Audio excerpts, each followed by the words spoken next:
¿Qué tal? Les habla Jorge Gestoso. En el programa de hoy, la crisis y renovación del socialismo en América Latina con otro notable invitado, Pablo Guadarrama, filósofo, investigador y profesor universitario emérito, directamente desde Bogotá. Pablo Guadarrama, una cálida bienvenida al programa. Muchas gracias. Pablo, antes que nada, felicitaciones por el Premio Libertador Simón Bolívar al Pensamiento Crítico 2024, pero la pregunta es, ¿por qué crees necesario que es necesario repensar críticamente el pensamiento crítico justamente en nuestra América Latina? Considero que es indispensable fortalecer el pensamiento crítico y no solo en la academia, en la vida universitaria, sino también en otros espacios, porque yo considero que estamos en una época de muy poca reflexión. La gente se acostumbra mucho a los videos, a aceptar lo que dan determinadas redes sociales y a no ejercitar el poder de la razón, de la crítica.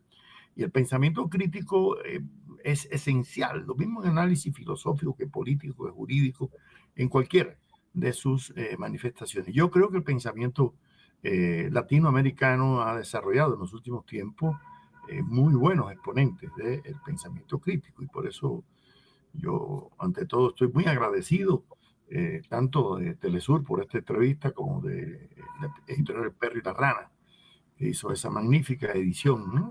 En dos tomos de este libro sobre marxismo y antimarxismo, pensamiento y crisis del socialismo, en que de José Martí aprendimos que bienaventurados aquellos que saben agradecer. Entonces, que hayan premiado entre 81 candidatos ese libro, pues es realmente un gran reconocimiento para una labor que desarrollamos durante algunos años. ¿Y qué países o movimientos tú ves como ejemplos que tienen que ver entonces con intentos críticos y serios de renovar el socialismo en América Latina?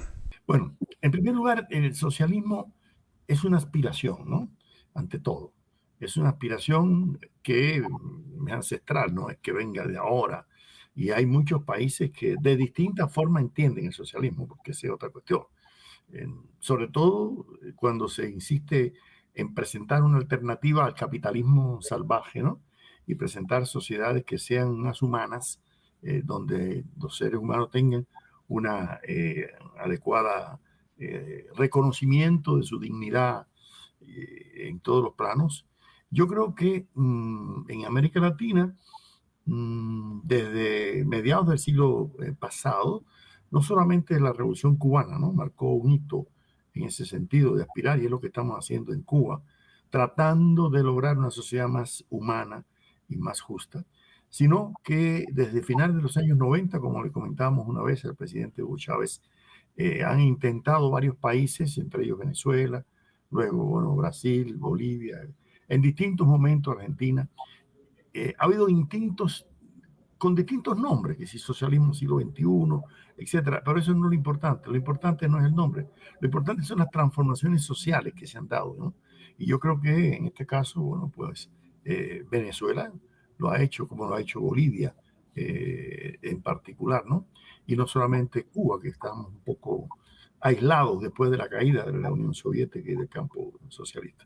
Tú hablas de socialismo ético y humanista y la consulta es en qué consiste y cómo se diferencia de otros movimientos. Es que la palabra socialismo comenzó a usarse desde mediados del siglo XIX, sobre todo en Francia, igual que la palabra comunismo, que aunque tenía un origen hasta cristiano, del pan común, del común hispanis, pero ya desde la socialdemocracia europea, con que Marx, por allá por 1864, en la primera internacional, comenzó a promover partidos socialdemócratas, se intentó presentar alternativas de construcción social distintas al capitalismo, en que hubiera una prioridad a las necesidades de la población en cuanto a salud, en cuanto a educación, en cuanto a seguridad social, jubilación, incluso deporte, recreación, o sea, esos son elementos básicos, ¿no?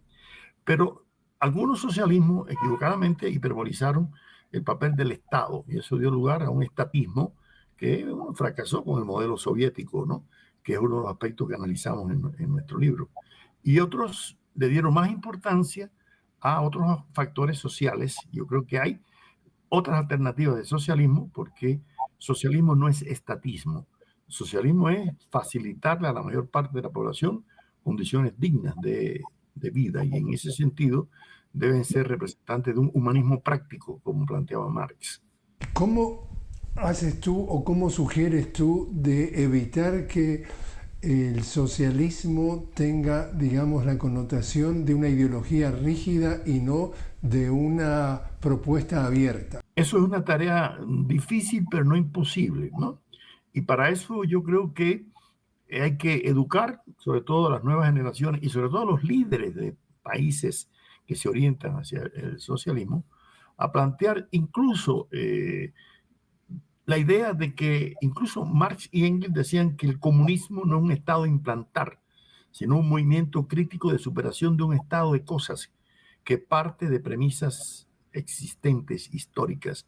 Bueno, pues el socialismo es una aspiración también, que no es lo mismo intentar un país de corte socialista en China o en Corea del Norte, en Cuba o que en Vietnam, porque las condiciones históricas son totalmente distintas, o en Venezuela o en Bolivia, aunque se utilice el término. Ahora, lo importante es que las dirigencias políticas de estos países tengan conciencia que el socialismo es algo que se construye sobre bases humanistas y que nadie tiene el socialistómetro perfecto para medir cuál es el perfecto socialismo y cuáles lo dejan de ser.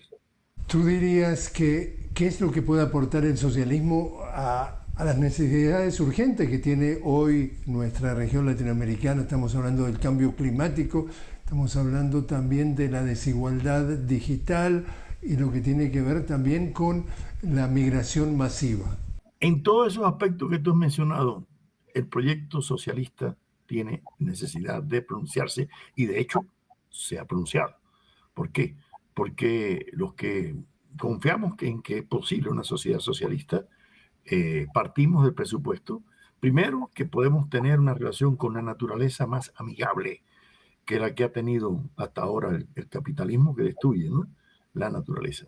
Segundo, que en este desarrollo de las tecnologías, de la inteligencia artificial, de los avances tecnológicos, por supuesto que no es igual para los países capitalistas desarrollados que para países nuestros, y por lo tanto un proyecto socialista debe tratar de favorecer a grandes sectores sociales el acceso a esas nuevas tecnologías, y sobre todo en cuanto a la educación y a la salud. Esos son los dos aspectos importantes, ¿no? Y en el tercer plano, en la migración, de la manera igual. Yo creo que el socialismo debe facilitar la migración libre, legal, sin que haya ninguna limitación de migración. Cada persona debe vivir donde considere mejor por razones familiares o económicas o políticas. Pero hay otros muchos problemas que el socialismo necesariamente debe de tratar de darle una solución. Ahora, ¿cómo estás viendo tú? ¿Cuál es tu lectura de cómo ves hoy a Latinoamérica y cómo ves tú a las Américas? Evidentemente, las Américas, no de ahora, ya desde Francisco de Miranda, ya estaba claro, ¿no? Que, o de Bolívar, ¿no?, que los Estados Unidos de América, no.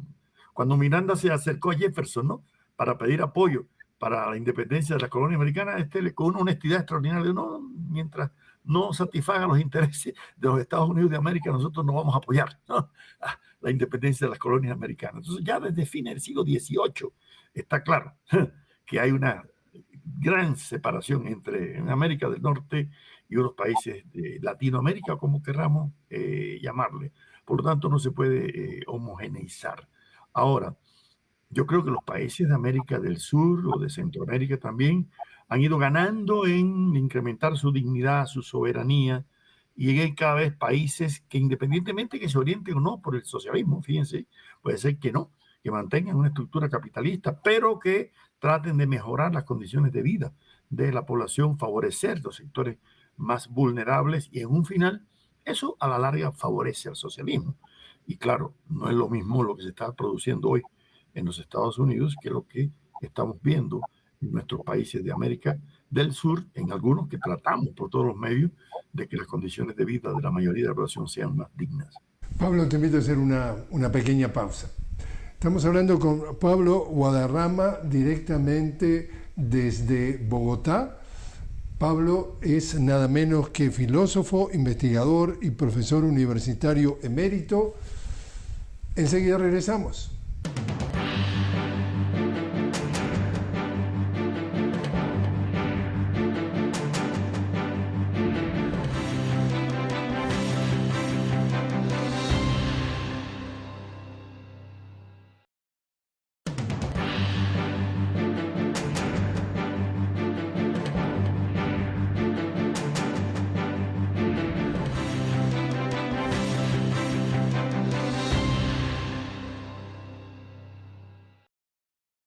Continuamos hablando con Pablo Guadarrama directamente desde Bogotá. Estamos hablando sobre la crisis y la renovación del socialismo en América Latina. Pablo, filósofo, investigador y profesor universitario emérito.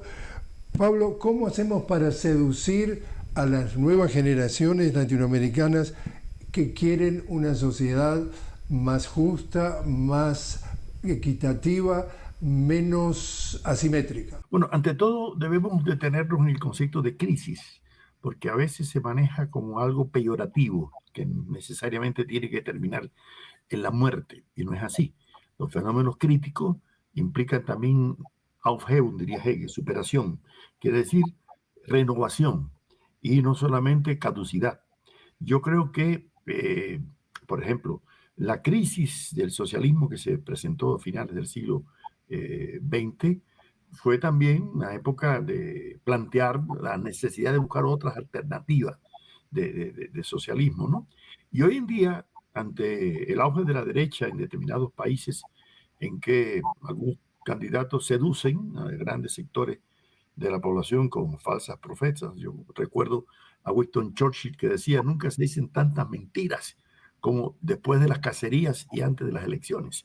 Pero bueno, independiente de eso, lo cierto es que hay muchos sectores confundidos, no claro, y no ven en el socialismo una alternativa, ¿no? Yo creo que en la misma medida en que con mucha claridad presentemos que el socialismo es una alternativa viable para una sociedad, bueno, condenada a morir si mantiene ese ecocidio que estamos en estos momentos desarrollando, ¿no? O una sociedad que lo que hace es estimular las guerras, como lo estamos viendo en el caso de Gaza, como lo estamos viendo en otros lugares, ¿no? Eso yo creo que si logramos transmitirle a las nuevas generaciones que es posible una sociedad democrática, también con criterios igual, que nadie tiene el democratómetro perfecto para medir cuál es más democrático y cuál lo es menos, podremos pensar que las nuevas generaciones construyan alternativas también de orientación socialista con matices cada una de ellas. Ahora, Pablo, bajando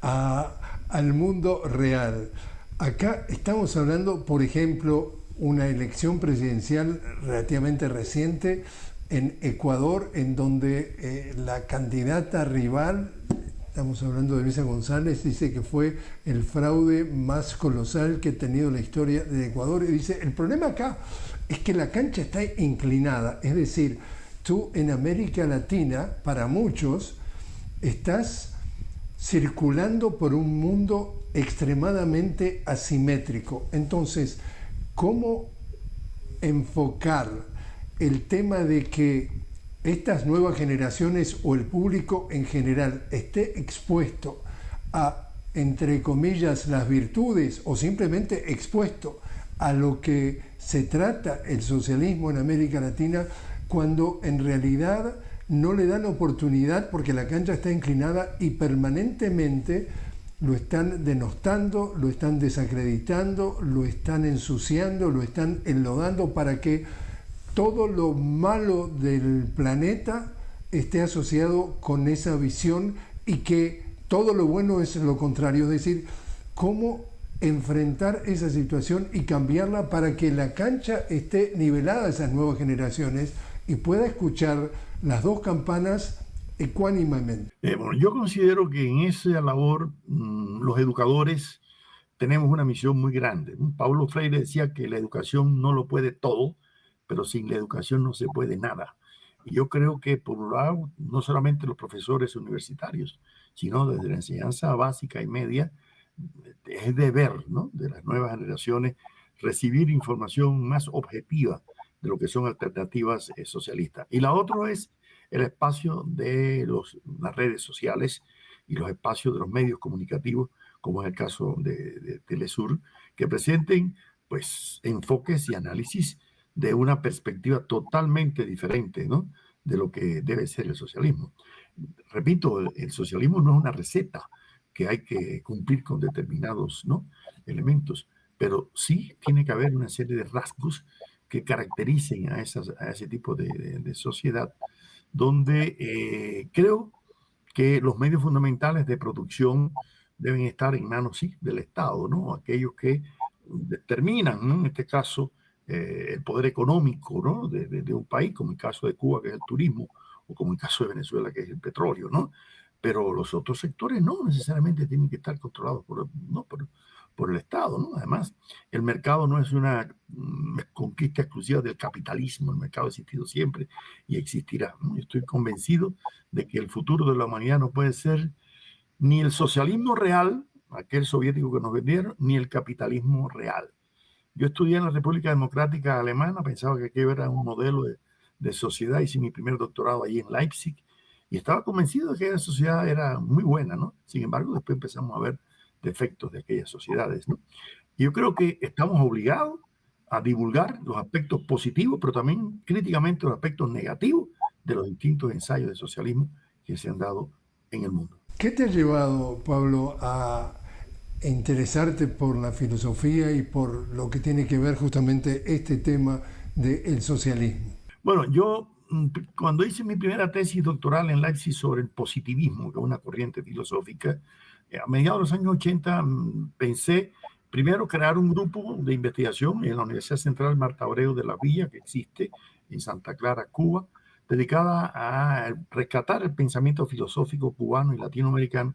Y uno de los temas fue el tema del socialismo y el marxismo. Y por eso comenzamos a trabajar en ese grupo, y de ahí que sintiera la necesidad, incluso antes de la caída de la Unión Soviética, ¿no?, de ver cómo en el pensamiento socialista y marxista de América Latina, desde inicios del siglo XIX, ¿no?, incluso antes que Marx y Engels hablaran de eso, ya había un Esteban Echeverría, por ejemplo, en Argentina, ¿no? Ya había una serie de pensadores que planteaban, ¿no? José Abreu de Lima, por ejemplo, que ya fue hasta un general que peleó con Bolívar y escribió un libro sobre el socialismo en Brasil, ¿no? O sea, que ya es algo que venía formándose en el pensamiento filosófico y político latinoamericano desde mediados del siglo XIX. Pero luego cuando vi que habían algunos autores, como el peruano José Carlos Mariátegui, que decían que el marxismo no podía ser ni el socialismo calco y copia, sino creación heroica, y empezar a ver que algunos temas que el socialismo planteaba en Europa sobre la clase obrera no eran válidos acá en América Latina, donde el principal agente no era la clase obrera, sino el indígena, por ejemplo, ¿no? Y todos esos factores que me llevaron a estudiar a otros autores, como Ludovico Silva, por ejemplo, ahí en Venezuela, como Antonio García Noza, aquí en Colombia, o Carlos Rafael Rodríguez en Cuba, o sea, muchos pensadores marxistas. Pues yo me he dedicado a estudiar el pensamiento filosófico de esos autores de orientación socialista y de orientación marxista. Y realmente siento la satisfacción de que el pensamiento filosófico latinoamericano, no solo en cuanto al pensamiento socialista y marxista, también en cuanto al pensamiento positivista, espiritualista, otras corrientes de la filosofía de la liberación o de la teología de la liberación, ha contribuido al enriquecimiento del pensamiento filosófico, jurídico y político universal. Tú has escrito unos 1000 artículos sobre este tema, has publicado numerosos libros. ¿Tú dirías que tu pensamiento o incluso la manera que tú has escrito desde el primer libro hasta este último que ganaste justamente el premio de Simón Bolívar, Libertador por el Pensamiento Crítico 2024, ¿ha cambiado? ¿Has tenido, no sé si le quieres llamar, una evolución?